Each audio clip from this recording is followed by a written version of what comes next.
नमस्कार, मेरा नाम डॉक्टर हेमंत है। मैं मरेंगो एशिया हॉस्पिटल गुरुग्राम में एज अ चेयरमैन ऑर्थोपेडिक्स काम कर रहा हूँ और मेरे साथ हैं डॉक्टर। नमस्कार दोस्तों, मैं doctor Aman Gupta, clinical director urology and kidney transplant, Marengo Asia Hospital Gurgaon में।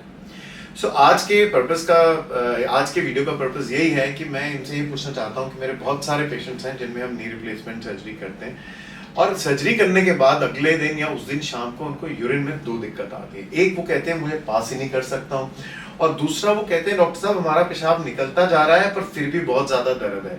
तो ऐसा क्यों है और इसको कैसे अवॉइड किया जा सकता है? क्योंकि आप जानते हैं कि हमें बहुत डर लगता है कि पेशाब में कैथेटर डालने से हमारे जॉइंट में इन्फेक्शन हो सकता है। तो डॉक्टर हेमंत, ये ना बहुत कॉमन प्रॉब्लम है। अक्सर हम देखते हैं कि जो नी रिप्लेसमेंट या हिप रिप्लेसमेंट्स होते हैं वो एल्डरली लोगों के अंदर होते हैं। तो जो एल्डरली लोग हैं, मेल्स के अंदर स्पेशली, उनको अक्सर 50 साल की उम्र के बाद प्रोस्टेट प्रॉब्लम हो जाती है। प्रोस्टेट क्या होता है कि ऑर्गन होता है, मेल ऑर्गन होता है, जिसका काम होता है कि सीमेन प्रोड्यूस करता है, और एक ये वॉल्व की तरह यूरिन की जो पाइप है उसके आसपास रहता है। अगर हम ये देखें तो ये पेशाब की थैली है, ये यूरिन की पाइप है और इसके आसपास प्रोस्टेट रहता है। तो जब 50 साल की उम्र के बाद हार्मोनल चेंजेस की वजह से प्रोस्टेट जो है बढ़ना शुरू होता है और वो यूरिन के रास्ते में रुकावट पैदा करना शुरू करता है। अब इसमें अक्सर क्या होता है, सर्जरी के बाद ऐसी प्रॉब्लम क्यों अचानक स्टार्ट हो जाती है? काफी लोगों में प्रोस्टेट की प्रॉब्लम पहले से चल रही होती है और दवाइयों पे होते हैं। कई बार क्या होता है, सर्जरी से 1-2 दिन पहले वो दवाई, कुछ मॉडिफिकेशंस होती हैं तो वो दवाई खाना भूल जाते हैं।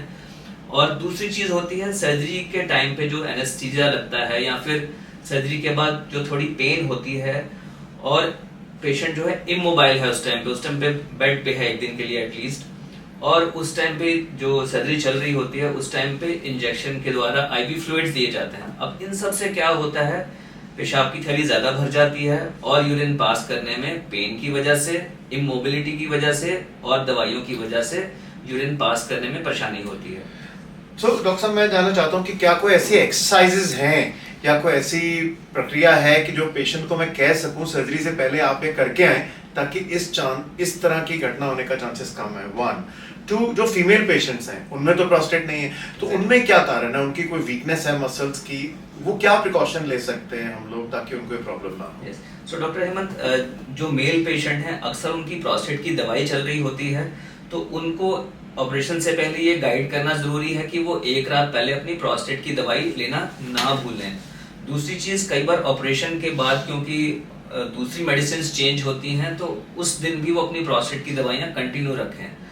दूसरी चीज, जिन लोगों के अंदर प्रोस्टेट प्रॉब्लम आइडेंटिफाई नहीं हुई है, कई बार उनको मालूम नहीं होता कि प्रोस्टेट की प्रॉब्लम्स चल रही हैं, तो उन लोगों में हम 1 दिन पहले प्रोस्टेट की जो दवाई है वो शुरू कर सकते हैं। अब ये जो दवाइयां हैं ये मेल स्पेसिफिक नहीं है, ये सिर्फ मेल्स के लिए ही नहीं है, ये फीमेल्स को भी हम 1 रात पहले शुरू कर सकते हैं। उससे क्या होता है, अगले दिन उनको यूरिन पास करने में परेशानी कम होती है।